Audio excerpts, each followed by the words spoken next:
오늘 말씀의 제목처럼 주님께서 우리와 항상 함께 하시고 우리 앞에 가고 계시는 것을 기억하시면서 좀 힘들고 어려운 일이 있을 때에도 우리 하나님께서 함께 하시고 계시다, 내 앞에 가고 계시다라고 하는 것을 잊지 마시기 바랍니다.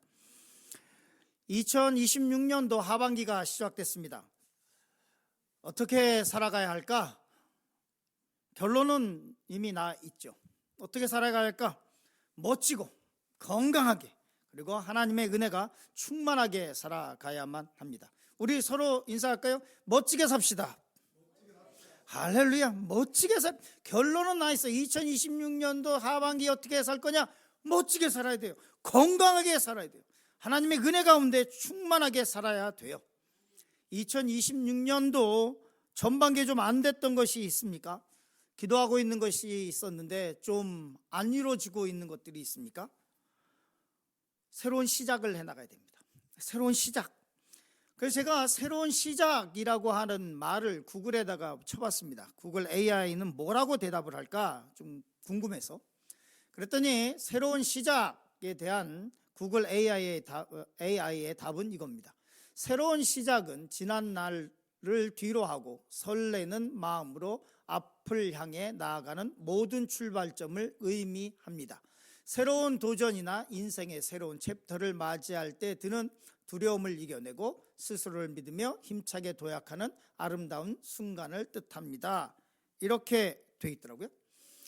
구글 AI는 모든 인간의 어떤 데피니션이나 이런 데이터를 모아서 답하는 것이기 때문에 아마 새로운 시작이라고 하는 것에 대한 인간들이 그동안 생각해 왔었던 그것을 종합해서 한 말일 것입니다. 이 종합한 말은 뭐냐면, 첫 번째 새로운 시작은 지난 날들을 뒤로하고, 그리고 또 다른 말이 있는데요. 그것은 뭐냐면 새로운 챕터를 맞이해야 한다라고 하는 것입니다. 그리고 이 새로운 것을 시작할 땐 두려운 마음도 있을 수 있지만, 그러나 힘차게 도약하는 아름다운 순간이다라고 하는 것이 새로운 순간에 대한 우리의 일반적인 이해인 것 같습니다. 우리가 잘 아는 T.S. 엘리어트라고 하는 사람이 있죠. 문학 비평의 아주 대가이기도 하고 시인이기도 하고 문학가이기도 한 사람입니다. 영국 사람이죠. T.S. 엘리어트가 한 말이 있습니다. 모든 날의 끝은 새로운 시작이다. 이 새로운 시작 앞에서 덮어줄 것은 덮어두고, 그리고 또 새로운 날들을 위해서 우리는 전진해야 합니다. 이 전진을 위해서 뭘 해야 될까를 고민해야 할 것 같습니다. 지난 날을 되돌아볼 때 우리 교회 6개월을 되돌아봤습니다. 제가 되돌아보면서 우리 성도님들에게 너무 감사했습니다. 작은 교회, 진짜로 내세울 것이 없는 교회에 출석하시면서, 그러나 우리 교회는 작은 교회이지만 그러나 작지 않습니다. 하는 일을 보면 중대형 교회가 하는 일들을 해나가고 있습니다. 특별히 우리 성도님들에게 감사한 것은 뭐냐면 성경 읽기, 그리고 기도 훈련이 잘 되고 있는 것에 대해서 너무 감사합니다. 그리고 우리 성도님들 봉사, 헌신, 그러면 팔을 걷어붙이고 내가 먼저 해야 되겠다고 이렇게 생각을 하고 해주시는 것에 대해서 엄청나게 감사해하고 있습니다. 많은 교회 성도들이 이제 내 나이가 이러면서 뒤로 빠지고, 뭐 그냥 와서 다 채워진 거 다 드시고 그리고 가시고 하고, 그리고 뒤에서 이제 말씀을 또 하시죠. 교회는 세 종류의 부류의 성도들이 있습니다. 세 종류라고 하는 것은 뭐냐면, 첫 번째 우리가 잘 아는 것처럼 일꾼이 있습니다. 교회 일꾼. 자, 그리고 두 번째 부류의 사람이 있는데요. 그것은 뭐냐면 이 구경꾼이 있습니다. 구경꾼. 그리고 또 다른 부류의 사람들이 있습니다. 그 사람이 뭐냐면 말꾼이에요. 말꾼.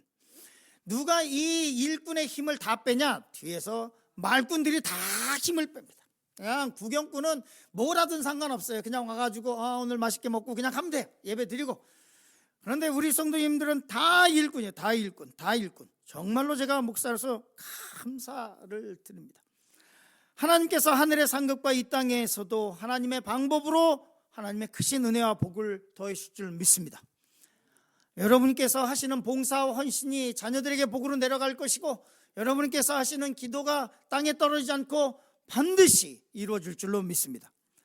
오늘 말씀은 신명기 말씀인데요, 말씀의 제목은 앞서 가시는 하나님입니다. 어떻게 2026년을 살아갈까? 먼저 가시는 하나님을 의지하면서 가야 되겠죠. 첫 번째, 오늘 말씀 본문의 말씀 중심으로 은혜를 나누려고 하는데요, 첫 번째, 먼저 가시는 하나님에 대해서 말씀 나눕니다. 우리 말씀의 제목을 따라가실까요? 먼저 가시는 하나님. 오늘 말씀 보면 신명기 1장 30절 첫 번째 부분 같이 읽겠습니다. 너희보다 먼저 가시는 너희의 하나님 여호와께서, 이렇게 말씀하고 있습니다. 하나님께서 우리보다 먼저 가고 계신다라고 하는 이 말씀에 대한 본문을 보니까 이렇게 되어 있습니다. 우리 히브리어로 한번 읽어볼까요? 같이 야훼부터 시작하는데 같이 읽겠습니다. 야훼, 엘로헤이 캠, 하할락, 니프네 캠, 이렇게 되어 있습니다.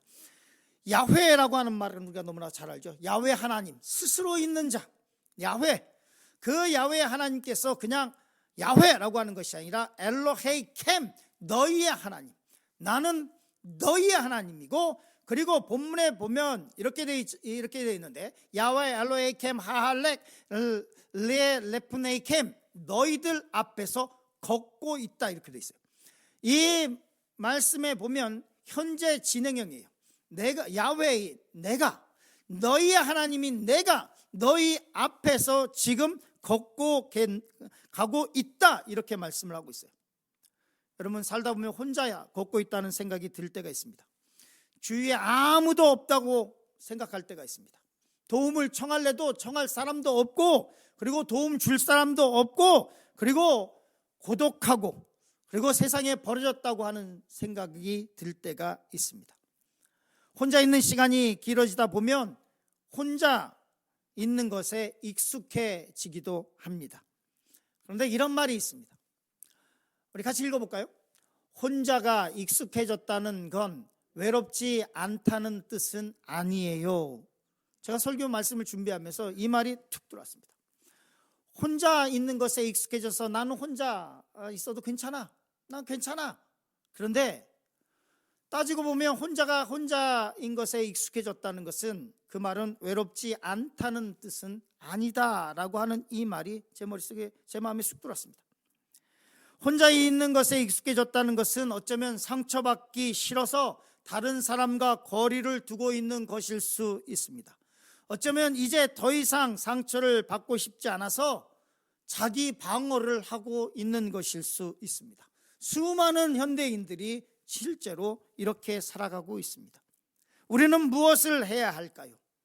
우리가 혼자 있다고 생각할 때, 혼자 있는 것 같은 생각이 들 때 성경은 끊임없이 말씀하고 있습니다. 내가 혼자 있는 것에 익숙해지면서 자기 방어하고 자기 합리화하고 있을 때 하나님께서는 우리에게 끊임없이 말씀하고 있습니다. 무슨 소리야? 내가 너와 함께하고 있어. 내가 네 인생을 이끌어가고 있고 내가 네 앞에서 걸어가고 있어, 이렇게 말씀하고 있습니다. 하나님께서는 오늘 말씀에 먼저 가시는 하나님에 대해서 말씀하고 있는데, 신명기 1장 33절은 그 먼저 가시고 계신 하나님에 대해서 구체적으로 설명해 주고 있어요. 이 말씀이 우리에게 큰 은혜가 됩니다. 우리 같이 읽어볼까요? 그는 너희보다 먼저 그 길을 가시며 장막 칠 곳을 찾으시고 밤에는 불로 낮에는 구름으로 너희가 갈 길을 지시하신 자이시니라. 아멘. 하나님께서 먼저 가시는데 이 말씀 보이시나요? 그는 너희보다 먼저 그 길을 가시며 너희가 장막 칠 곳을 찾고 그러고 있을 때, 다시 말해서 우리의 인생을 되돌아보면 미국에 왔는데, 미국에 와서 뭘 먹고 살아야 될지 모를 때, 어디에다가 집을 구해야 될지 모르고 있을 때, 이스라엘 백성들이 광야에서 장막을 어디다 쳐야 될지 모르고 있을 때, 그러고 있을 때 하나님께서는 장막 칠 곳을 먼저 가셔서 찾으시고, 이렇게 되어 있어요. 하나님께서 찾으셨다고 말씀하고 있어요. 이스라엘 백성들이 광야에 거할 장막 칠 곳을 하나님께서 미리 가셔서 치셨으며 무엇을 걱정하고 있습니까? 2026년도 뭘 걱정하고 있습니까?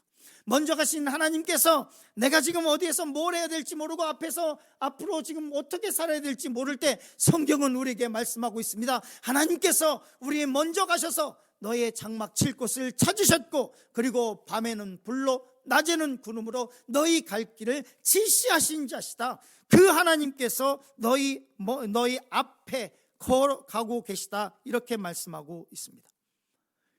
우리의 조급함으로 인해서 깨닫지 못하고 불평하고 불만을 터뜨리고 있을 때 하나님께서는 먼저 가셔서 우리의 장막 칠 곳을 찾아주시고, 우리가 추울까봐, 우리가 더위에 힘들까봐 불기둥을 예배하시고 구름기둥을 예배해 놓으셨다고 말씀하고 있습니다. 다윗에게는 하나님에 대한 중요한 생각이 하나 있습니다. 그의 하나님에 대한 고백이고 그의 하나님에 대한 개념입니다. 그것은 뭐냐면 여호와는 나의 목자시니 라는 것입니다. 시편 23편 1절에 여호와는 나의 목자시니 내게 부족함이 없으리로다. 그의 고백이 얼마나 위대한지 모릅니다. 그가 부족함이 없는 것이 왕이기 때문에, 이스라엘의 모든 권력을 가졌기 때문에, 누구보다 큰 재물을 가졌기 때문에, 그렇기 때문에 부족한 것이 아니라 여호와는 나의 목자시니 내게 부족함이 없다라고 말씀하고 있습니다.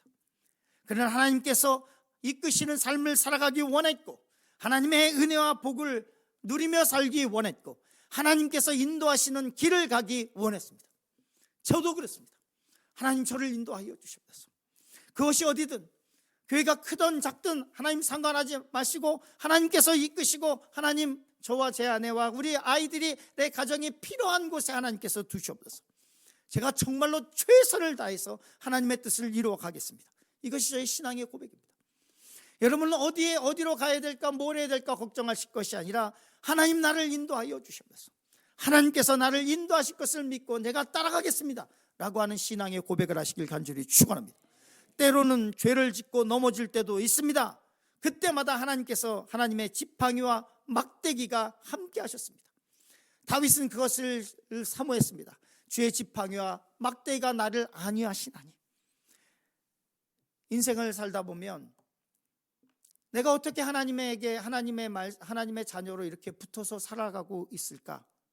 하나님께서 부어주신 물질의 풍요나 복, 이런 것도 감사하지만 하나님께서 항상 제 인생 가운데 함께 하셨던 막대기와 지팡이, 제가 좀 다른 데로 이렇게 다른 곳으로 가려고 하면 툭툭툭 쳐서 아니야 이쪽으로 가야 돼 하고 하나님께서 저를 채찍질을 해주셨던 그 지팡이와 막대기가 있기 때문에, 그렇기 때문에 오늘 제가 있고, 그렇기 때문에 다윗은 고백합니다. 주의 지팡이와 막대기가 나를 안위하셨나이다 라고 말씀하고 있습니다.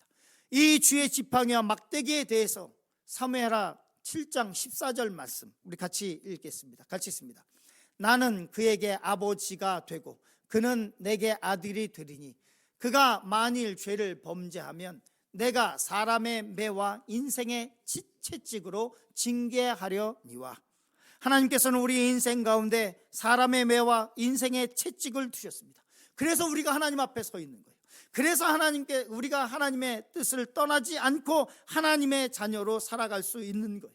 하나님께서 우리의 인생 가운데 사람의 매와 인생의 채찍으로 함께 하셨기 때문에 우리가 지금 하나님께 예배하고 있는 거예요. 그것이 없었으면 우리는 벌써 다른 데로 갔어요. 그것이 없었으면 우리는 믿음을 지키고 있지 않아요. 하나님께서 주신 물질을 내 과시와 욕심을 채우는 대로 쓰고, 하나님께서 주시는 그 물질을 더 큰 죄를 지는데 사용하고 있을 거예요. 조그만 성공에도 욱줄하고 교만하고 다른 사람을 깔보고 끝도 없는 욕심을 쫓으며 살았을 거예요. 다윗이 고백했던 주의 지팡이와 막대기, 사무엘하의 7장 14절에 있는 사람의 매와 인생의 채찍으로 하나님께서는 우리를 이끌어가고 계십니다. 죄를 인식하지도 못하고 죄의 길로 브레이크도 없이 달려가고 있을 때 하나님께서는 하나님의 은혜의 채찍으로 우리를 때리시고, 하나님께서는 지팡이와 막대기로 우리를 바른 길로 가게 하셨던 것을 기억합니다. 하나님은 우리의 앞서 가시며 우리를 인도하시는 분이십니다. 우리가 바른 길로 오고 있나 보고 계시는 분이십니다. 이 하나님께서 2026년 하반기도 이끌어 가실 것을 믿으시길 간절히 축원합니다. 두 번째로 행하신 일을 기억하라. 우리 말씀의 제목을 따라 하실까요? 행하신 일을 기억하라. 오늘 본문 말씀 신명기 1장 30절 두 번째 부분 이렇게 말씀하고 있습니다. 우리 같이 읽겠습니다. 애굽에서 너희를 위하여 너희 목전에서 모든 일을 행하신 것 같이, 이렇게 말씀하고 있습니다. 하나님께서 애굽에서 무슨 일을 하셨습니까? 10가지 재앙을 내리셨습니다. 그리고 그 재앙을 통해서 이스라엘 백성들에게, 애굽 백성들에게 살아계신 하나님을 보여주셨습니다. 그리고 그 재앙 이후에 뭐가 있었습니까? 홍해를 가르셨습니다. 홍해에서 이스라엘 백성들을 압제하고 핍박하고 때리고 죽이고 했었던 그 애굽 사람들을 홍해 바다 가운데서 수장시키셨습니다. 애굽의 강한 군대를 엎으셨고 이스라엘 백성을 구해내셨습니다. 이스라엘 백성들이 그 사건, 애굽에서 있었던 사건들만 되돌아보면 나의 주 나의 하나님이 어떤 분이신지를 고백할 수 있어요. 우리 또한 마찬가지입니다.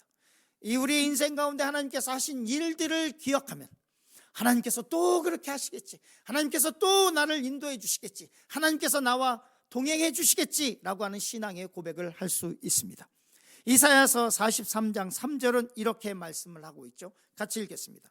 대저 나는 여호와 내 하나님이요 이스라엘의 거룩한 이요 내 구원자임이라. 내가 애굽을 너의 속량물로 구스와 스바를 너를 대신하여 주었노라. 성경이 뭐라고 말씀하고 있냐면 애굽에서의 사건, 출애굽의 사건, 홍해에서의 사건을 이렇게 말씀하고 있습니다. 내가 너를 위해서 애굽을 속량물로 주었고 구스와 스바를 너를 대신해서 주었다 라고 말씀하고 있습니다. 하나님의 포커스가 이스라엘 백성에게 고정되어 있는 것을 볼 수 있습니다. 하나님의 관심이 우리에게 고정되어 있는 것을 우리는 고백할 수 있습니다. 하나님께서는 다른 것에 관심을 갖지 않습니다. 이방 족속에 관심이 없어요. 구스에게도 관심이 없어요. 스바에게 관심이 없어요. 애굽에 관심이 없어요. 하나님의 백성 이스라엘에게 관심을 갖고 계세요. 하나님은 다른 믿지 않는 수많은 사람들, 그 사람이 어떻게 성공을 했든 부를 이루었든 어떤 권력을 갖고 있든 그것에 관심이 없어요. 하나님의 백성, 하나님의 이름을 찾는 사람에게 관심을 갖고 계세요. 아멘 하시죠? 구스, 어마어마한 대단한 나라예요. 그리고 스바라고 하는 나라 보면 지금에 보면 아프리카 수단, 북부 에티오피아요. 이스라엘하고는 비교할 수도 없어요. 스바라고 하는 것은 지금은 예멘 땅이지만 그 당시에는 거대한 제국을 이루려고 했었던 나라예요. 그러나 애굽을 내주는 것을 하나님께서는 마다하지 않았다. 이스라엘을 위해서 구스를 내주는 것을 마다하지 않으셨다. 이스라엘을 위해서 스바를 내주신 것을 마다하지 않으셨다. 그리고 이스라엘을 구하셨다고 말씀하고 있어요. 실제로 우리가 그래요. 우리가 뭐간데? 우리가 뭐간데 하나님 나를 불쌍히 여기십니까? 내가 뭔데 하나님 나를 이렇게 불쌍히 여기시고 먹고 살게 하십니까? 하나님 내가 뭔데 하나님의 관심이 나에게 있습니까? 하나님 내가 뭔데 하나님의 시선이 나에게 머물러 있습니까?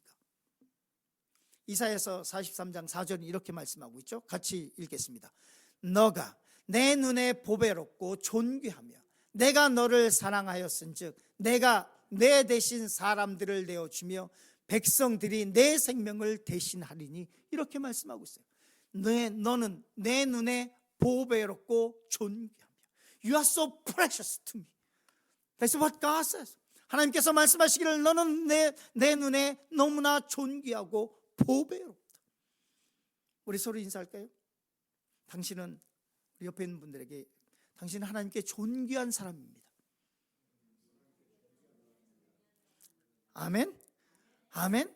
당신은 하나님께 보배로운 사람입니다. 우리 다시 한번 인사할까요? 당신은 하나님께 보배로운 사람입니다. 저한테는 아무도 안 하시는군요. 성도들끼리, 부모님들 옆에끼리만 해. 우리 한번 해주실까요? 목사님도 하나님 앞에 보배롭고 존귀한 사람입니다. 할렐루야. 마이크를 어떻게 켜가지고 방송에 하나님께서 다른 민족을 내어줄지라도 너를 포기하지 않겠다고 말씀하고 있습니다. 여러분 존귀한 사람이에요. 소중한 사람이에요. 소중한 사람. 아주 소중한 사람. 세상은 나를 아무렇게나 취급해도 하나님의 눈에는 보배롭고 존귀한 사람이에요. 그렇기 때문에 다른 백성을 너를 위해서 내줄지라도 너를 내주지 않겠다라고 말씀하고 있는 거예요. 우리에게 사랑스러운 게 뭐가 있어요? 우리에게 존귀함이 뭐가 있어요? 아무것도 없어요. 오직 하나님의 은혜예요. 하나님의 한량없는 은혜를 우리가 입었어요. 그 은혜 가운데 거하시길 간절히 축원합니다. 하나님께서 우리에게 하신 일들을 기억하시길 간절히 축원합니다. 어떻게 하나님께서 지금까지 우리를 돌보셨는지 기억하시길 간절히 축원합니다. 어떻게 입히셨고 어떻게 먹이셨는지를 기억하시길 간절히 축원합니다. 우리의 인생만 되돌아보면 기적 같은 일들을 행해 주셨어요. 이 미국 땅에서 살면서 특별히 이민 생활할 때 하나님께서는 더 그렇게 하셨어요. 어떤 사람에게는 암과 같은 큰 병을 치료해 주셨고, 어떤 사람에게는 파산한 인생을 기적같이 회복시켜 주셨고, 어떤 사람은 실패 가운데서 다시 못 일어날 것 같지만 새롭게 시작할 수 있게 하셨고, 문 닫을 뻔한 교회를 살려주셨고, 예배를 잃어버렸던 사람들이 다시 하나님께 나와서 예배할 수 있게 하셨어요. 하나님께서 서서 가고 계신다고 성경은 말씀하고 있어요.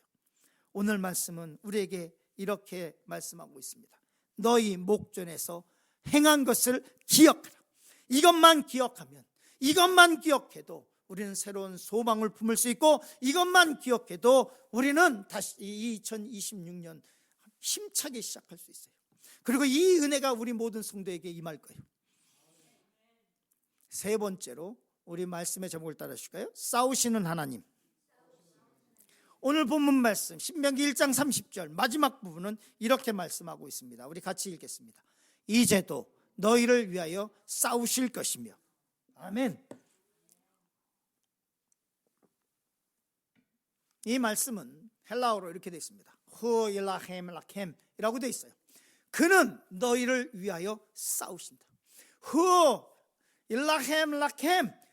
하나님은 다른 사람을 위한 것이 아니라 너희를 위하여 싸우시고 있다고 말씀하고 있습니다.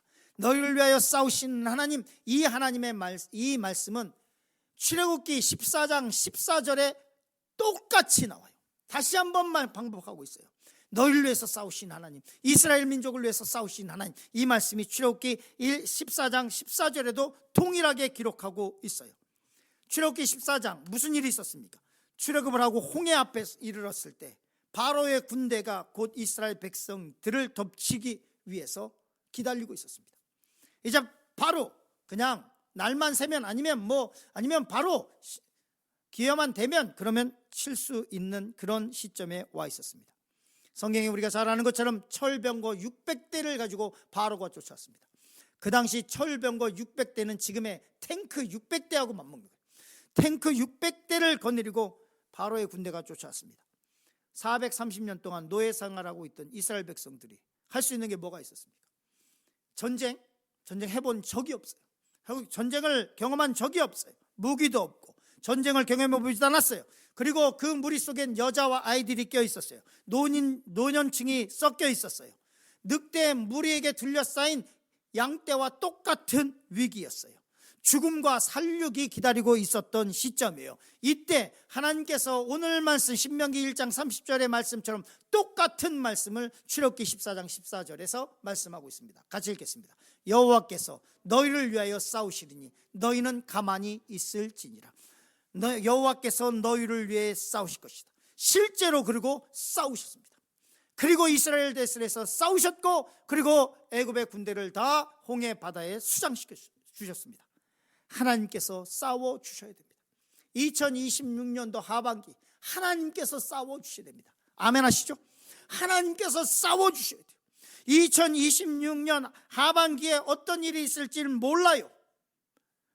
우리 교회를 위해서 싸워 주셔야 됩니다. 우리 성도들의 가정을 위해서 하나님께서 싸워 주셔야 됩니다. 아멘 하시죠? 우리 자녀들을 위해서 하나님께서 싸워 주셔야 돼요. 하나님께서 싸워 주셔야 돼요. 오늘 장로님께서 기도하신 것처럼 이 시대는 예전에는 종교적인 박해가 있어서 신앙생활하기 힘들었는데 요즘에는 박해가 아니라 풍요로워서, 물자가 풍요로워서 너무나 타락하고 핸드폰만 가지고 있으면 어린 아이들이 음란물을 언제든 접속할 수 있고, 다른 그냥 도박, 마약, 뭐를 핸드폰 나가지고 다 할 수 있어요. 다 할 수 있어. 언제든지 오더할 수 있어요. 한국도 마찬가지예요. 마약 오더하면 30분 안에 배달이 돼요. 이런 상황 속에 있어요. 박해, 피지컬한 박해가 아니라 물질적인 풍요와 이 음란한 세대 때문에 점점 신앙생활하기 힘들어가는 그런 세대에 살고 있어요. 하나님께서 싸워주셔야 돼요. 하나님께서 그들의 영혼이 피폐되어가고 있고 그들의 영혼이 죽어가고 있는 이때에 하나님께서 싸워주셔야 돼요. 우리 교회를 위해서 싸워주셔야 돼요. 하나님께서 우리와 함께 하시기를 우리가 기도해야 됩니다. 우리는 부흥을 꿈꾸고 있습니다. 4th of July, 올해는 토요일이었습니다. 내년 달력을 보니까 4th of July가 주일이에요. 4th of July 때 우리 교회는 양쪽 이 길이 이렇게 막힙니다. 퍼레이드 때문에. 그래서 금요일 날 그 얘기 기도회 끝나고 그런 얘기를 나눴더니 믿음이 저보다도 좋으신 우리 전사님이 그럼 내년쯤에는 우리 더 큰 교회로 이전합시다 이러시는 거예요. 우리 성도들이 거기서 다 아멘 했습니다. 아멘 했어요. 부흥을 꿈꾸는 교회 도전이 없겠습니까? 있을 거예요. 성도들과 저 사이를 흔들려고 하는 영의 세력들이 있을 거예요. 성도들과 성도들을 흔들려고 하는 영의 세력도 있을 거예요. 부흥을 꿈꾸고 있기 때문에 그런 시련이 다가올 거예요. 당연한 거예요. 하나님께서 싸워주셔야 돼요. 하나님께서 2026년도 하반기 도전하고 꿈꾸고 기도하고 전진하기 원합니까? 하나님께서 싸워주셔야 됩니다. 우리 아이들을 위해서 하나님께서 싸워주셔야 됩니다. 우리 아이들이 하나님의 도움을 받기를 우리는 기도해야만 합니다. 우리 성도들의 암과 사업장과 생업을 위해서 하나님께서 싸워주시길 간절히 축원합니다. 히스기야는 떨고 있는 이스라엘 백성들에게 이렇게 선포했습니다. 이 말씀이 우리 모두의 것이 되기를 간절히 축원합니다. 역대하 32장 8절 말씀 같이 읽겠습니다. 그와 함께 하는 자는 육신의 팔이요 우리와 함께 하시는 이는 우리의 하나님 여호와시라. 반드시 우리를 도우시고 우리를 대신하여 싸우시리라 하며 백성이 유다 왕 히스기야의 말로 말미암아 안심하니라 라고 말씀을 하고 있습니다. 성을 함락하려고 군대가 예루살렘을 둘러쌌습니다. 히스기야가 이스라엘 백성들에게 선포합니다. 저들은 육신의 팔이요 우리와 함께 하시는 이는 하나님이시다. 하나님께서 반드시 우리를 도우시고 우리를 위해서 싸우시리라 라고 말씀하고 있습니다. 우리는 하나님의 자녀입니다. 아멘 하시죠? 우리는 하나님의 백성입니다. 아멘 하시죠? 하나님의 백성은 하나님의 약속 위에 서 있어야만 합니다. 이 약속 위에 서 있어야 돼요. 우리의 믿음도 하나님의 언약의 말씀 위에 서 있어야 돼요. 우리를 대적하는 원수는 육신의 팔이요 우리와 함께 하시는 이는 하나님이시다. 우리와 함께 하시는 이는 천지를 지으신 하나님 여호와이십니다. 여호와 하나님께서 반드시 2026년 하반기 우리를 도우실 것이며 우리를 위해서 싸워 주실 것입니다. 우리 앞에 있는 골리앗을 쓰러뜨려 주실 것이고 홍해를 갈라 주실 것입니다. 이것을 믿고 나아가야만 합니다. 극히 강하고 담대하시길 간절히 축원합니다. 하나님의 약속 위에 서서 하나님께서 이루실 일을 바라보시길 간절히 축원합니다. 결론의 말씀을 맺으려고 합니다. 오늘 말씀의 제목은 앞서 가시는 하나님이십니다. 신명기 1장 30절 말씀을 기억하시길 간절히 축원합니다. 첫 번째로 우리에게 말씀하시는 것은 하나님은 우리를 이끄시며 먼저 가시는 분임을 우리는 기억해야 됩니다. 우리 앞에 계신 하나님, 그분을 보고 가시길 간절히 축원합니다. 둘째로 하나님께서 행하신 일들을 기억하시길 간절히 축원합니다. 지난 날 동안 함께 하셨던 하나님, 미국 땅에 와서 뭘 해야 될지 모를 때 그때 하나님께서 우리에게 직장을 허락하시고 사업장을 허락하시고 살 길을 인도하신 그 하나님께서 앞으로도 우리에게 예배하신 것을 허락하실 줄 믿습니다. 고난 가운데 지키셨던 하나님, 우리의 삶 가운데 기적을 베푸셨던 하나님, 그 하나님을 기억하실 간절히 축원합니다. 세 번째로 우리를 대신해서 싸우시는 하나님을 기억하시길 간절히 축원합니다. 어떻게 2026년 하반기를 살아갈 수 있을까요? 우리를 대신해서 싸우시는 하나님을 의지하시길 간절히 축원합니다. 하나님께서 우리를 위해서 싸워주실 것입니다. 우리 성도들 위해서 싸워주시고, 우리 가정을 위해서 싸워주시고, 우리의 자녀를 위해서 싸워주시고, 우리 교회를 위해서 싸워주실 것입니다. 성경은 이렇게 말씀하고 있습니다. 내 믿음대로 될지어다. 이렇게 말씀하시는 성령의 음성을 들으시길 간절히 축원합니다.